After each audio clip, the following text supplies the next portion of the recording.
I really just let a medium ugly man make me sit here all day wondering if he's going to text me? What's wrong with me?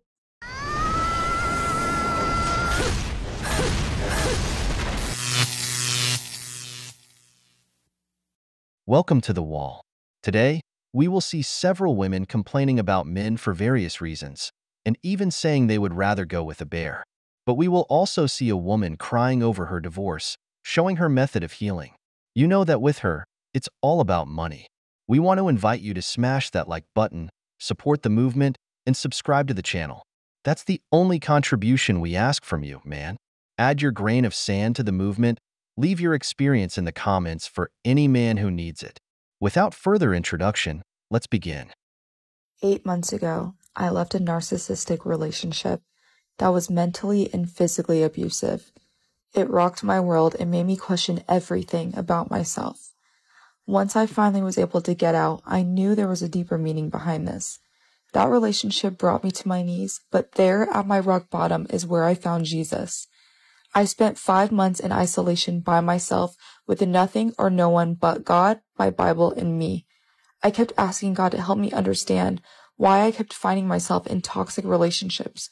I wanted it to stop. During those 5 lonely months being alone, God told me to write a book and that he would help me share my message. I trusted him, and because of that, within 2 months, I wrote my first book.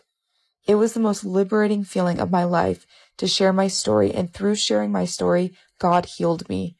He gave me a purpose for my rock bottom. He turned my mess into a message, and now I am ready to share it with the world to help other people heal after a toxic relationship or get out if you're currently in one. If God could heal me through my situation, he can and will heal you. If this is you right now, let me encourage you that what you're about to go through will be your greatest breakthrough and your biggest blessing. I know you might not believe that right now, but God is going to use the mess you're in, and he's going to turn it around for your good. Trust me when I say you will have better days than the mess that you are currently in. No! God, please, no! No! No! Crying on the internet has become cheap marketing. God guided and saved me from that abuser, which is why I wrote a book about my experiences to help you too. But isn't it better to go to a psychologist? No, better come for my cheaper book because it has the best solution. But isn't a restraining order better? No, better come for my mentorship. I really have the solution to your problems. Remember, it was God who spoke to me. I don't know who is more stupid, the one who sells this cheap story or the one who buys it. Why do they all come out with an abuser? I haven't seen a single woman in this country who hasn't divorced one. But instead of seeking real help, like going to the police or a psychologist, the solutions are always a book or giving mentorships and holding conferences. The best of all is recording themselves crying to seek attention. That's why I don't believe any of this. Because if you're monetizing your great suffering, then you're not suffering at all. You were just in a business process, doing an internship. That's why people don't believe women who come with the victim story anymore, because it's simply marketing what they do with this.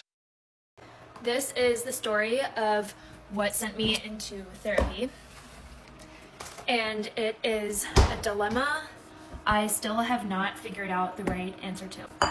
I got married when I was 22 to my high school sweetheart, and I had been really close with his family for a long time. His mom was someone who I really looked up to. She owned her own business, and she was one of the few female role models that I had. Over the years, I eventually ended up working for her in her marketing agency. It started out great. I really loved the job and I liked working for her, and then over time, it just got worse and worse. Until one day, I ended up finding something out about her that truly threw me into a spiral, and to this day, I don't know if I made the right decision, but this is the story. All of us at the marketing agency were in her email. Like, she logged us into her email on all of our computers. She was the face of the agency, so we would often correspond with clients and other people as her. One day, I was searching for something in her email, and I ended up coming across 13 years worth of emails with her and a lover. Now, remember, I was married to her son, and she was happily married to my husband at the time's dad. They had been married for, I don't know, 20 or 30 years, and they had 4 kids.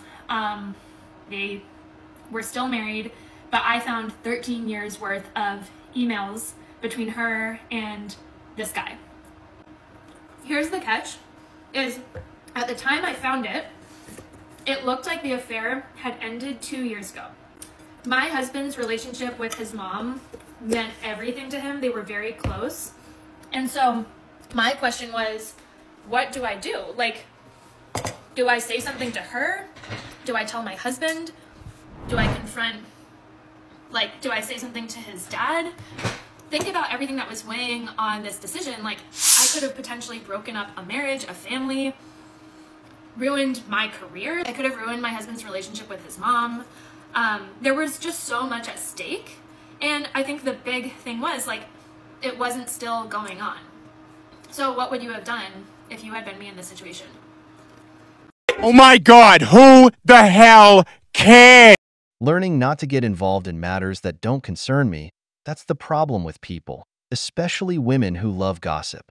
But it makes me laugh because one would wonder what she did. But watching the video, we know she sang like a parrot. But notice something. Most of these empowered and successful women usually cheat on their partners because women these days are competing with men. They generally want to do everything a man does, which is why you see these women in offices, a sector now dominated by women. They see those male interns, those men who still have a job, and brothers, they won't hesitate to open their legs for them. Why do you think the stereotype of the boss sleeping with the secretary exists? It wasn't invented out of nowhere. Now imagine a woman in a position of power, having all the control over all the men. Seeing these young guys fresh out of university who will do anything to keep a job, these women with money, who give all kinds of gifts for him to relieve her stress. Why do you think they never stay married long? They're in the most unfaithful professions, or many get married at work. Brothers, stereotypes exist for a reason. About this woman who spilled the beans, I hope she's happy for ruining another woman, and then they talk about solidarity among women. Breaks my heart when people get divorced and I hear that their kids are 1, 2, 3 years old. You know, you hear this thing where people say, oh, we didn't get divorced because of the kids. Like, it wasn't the kids' fault, but it kind of was.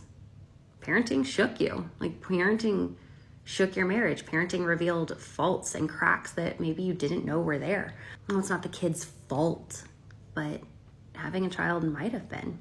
I don't know that me and my husband sometimes would have made it if we weren't Christians, or if we didn't have a really big support system around us. Those first couple of years were hard. You're contemplating divorce and you're still in that stage where you have these young children at home. Just step back a little bit and think. And I also say this to the other people who are thinking about having children, thinking that everything's going to be great and dandy. Kids are amazing and fun and a wonderful, amazing gift from God, but it does not make things easier. It reveals weaknesses in you that you did not know were there. Kids are a blessing from God, but they are a challenge that reveal failures and that ultimately strengthen us, glorify God better, but we need to allow Him to work through it.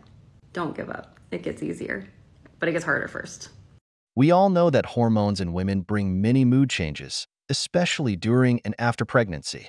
Many women also end up somewhat traumatized, apart from exhaustion and lack of sleep, and also the changes in their bodies. As a man, I tell all men to have a bit of patience with women, but men usually do. The problem is that sometimes, as men, we only focus on a woman having a pretty face and ignore other factors when choosing a woman to have children with. A piece of advice I give is to always watch your girlfriend's reaction when she is around children, usually nieces and nephews. If you don't see any maternal instinct, if the kids aren't happy to be with their aunt, if she's not affectionate, even if she says she wants to have kids in the future, be alert. It might be a platonic desire, not the desire of a mother who really wants to care for them. Above all, men, if your relationship with a woman isn't going well, if she doesn't treat you with respect, doesn't perform acts of service, isn't somewhat feminine with you, or doesn't show you her appreciation, having a child won't improve that situation. It will only make everything worse. Knowing how this country treats fathers, I would say pay attention to the signs. Easy is your answer, then honestly, I'm grateful that you've lived such a privileged life that your answer. Hey bud, I can do one better for you. The reason I would pick the bear is because my husband used to be a criminal defense lawyer before he became a judge. And I always wondered why he was terrified about the thought of me walking around downtown Atlanta by myself after court and at night with my friends and things like that. And so he told me a little story. He told me a story about a man and a woman that were walking in downtown Atlanta, far away from every bear that you could possibly imagine. And a man with a gun came upon this couple and began to chase them. He shot the man in a leg, I think, and so he couldn't continue running. And while he was robbing the man, the woman continued to run to safety. She ran, she came across a railroad track, and the railroad track was surrounded by a fence, like a wire fence that you have to climb. And so to get away from the man with a gun that had just shot her husband that she was with, she climbed the fence, fell onto a railroad track where she broke her leg. She was laying there on a railroad track with a broken leg while her husband was, 100 yards or so away, being robbed by a man that had just shot him. Along come two men. And she says, please help me, my leg's broken, my husband is back there, he's been robbed, he's been shot. And the two men, both of them, proceeded to rape her. So tell me in what circumstance a woman wouldn't take the bear. Cocaine is a hell of a drug. So, you prefer a bear? It could be in this country or any country in the world. There are evil people, and this goes both ways. But to say that all men are what you just described is very offensive. Why don't you also analyze that there was a man who put his body on the line to save his wife?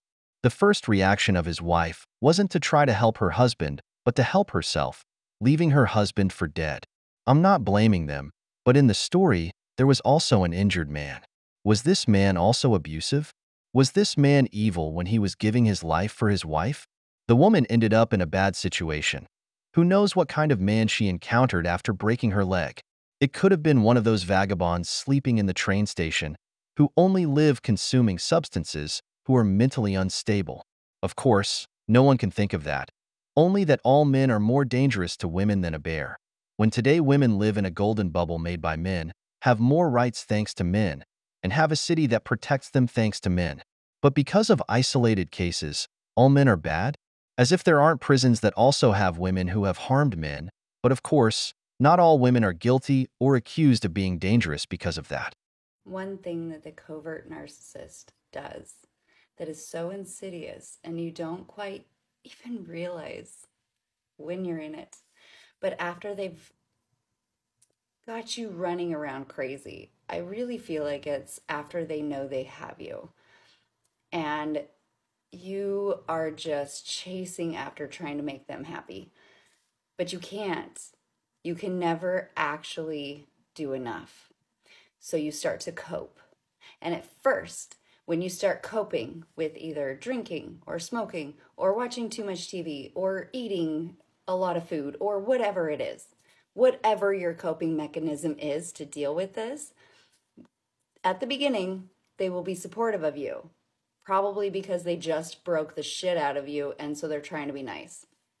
So they will be like, yeah, I'm doing that with you. And then as time goes on, they stop doing it and then they start not only criticizing you about it, but they quit doing it and they have the attitude of, it's easy. I'm not doing it. Why are you doing it? It's so easy. Look, I just didn't drink at all today. I mean, it's so easy. Just as like this extra little fucking dig of, I'm better than you.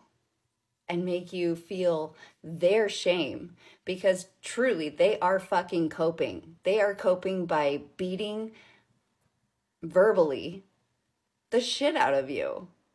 And they get this little dopamine hit. They're addicted to their power, to their insecurities, to all their stupid shit that they are so powerless to, that they have to flip it and criticize you as though your way of coping with their abuse is weak. but they can't even do it themselves. Because trust me, when they're presented with an opportunity to not, that power, that insecurity, that fear just takes over and they get their little dopamine hit.